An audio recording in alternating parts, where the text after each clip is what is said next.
Bonjour mesdames, alors est-ce que vous commencez à intégrer le fait que vous êtes unique?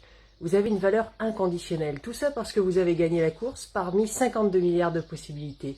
C'est génial. Mais par contre, l'identité, nous avons vu aussi qu'elle était constituée par tout ce que nous avions observé, des personnes autour de nous qui nous ont appris en fait à survivre, à vivre. Donc on s'est dit que si eux étaient en train de faire ça justement, c'était pour pouvoir vivre et survivre. Donc nous les imitons depuis la naissance sans forcément se poser la question du bien fondé de ce comportement, de cette émotion, de cette action, de cette réaction. Et c'est correct. Par contre, maintenant, vous avez le choix de vous dire, est-ce que vous gardez ces programmes ou est-ce que vous en choisissez d'autres?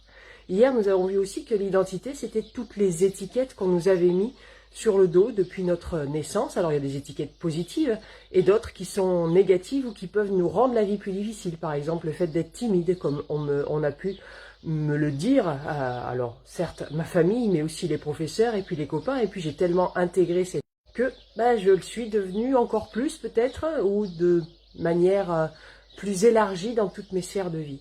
Donc, on a vu aussi hier que vous étiez en capacité de vous dire que ça, vous l'aviez accepté, ces étiquettes, mais pensez comme moi maintenant peut-être que les étiquettes, c'est bon pour les pots de confiture. J'adore la confiture de marron, mais ça reste pour les pots de confiture une étiquette et pas pour les êtres humains.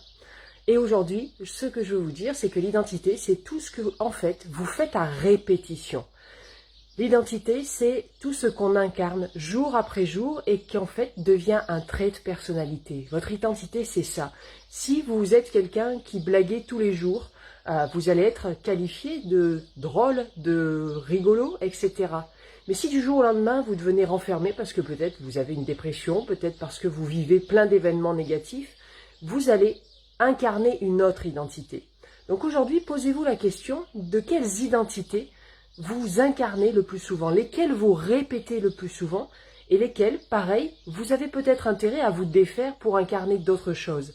Et donc ces autres choses, ces autres identités que vous voulez incarner, eh bien mettez-vous à les mettre en œuvre aujourd'hui, de plus en plus, tous les jours, et votre ancienne identité pourra disparaître. Tout comme moi, je suis passée de timide à quelqu'un qui a confiance en elle, dans, je crois, tous les domaines de ma vie.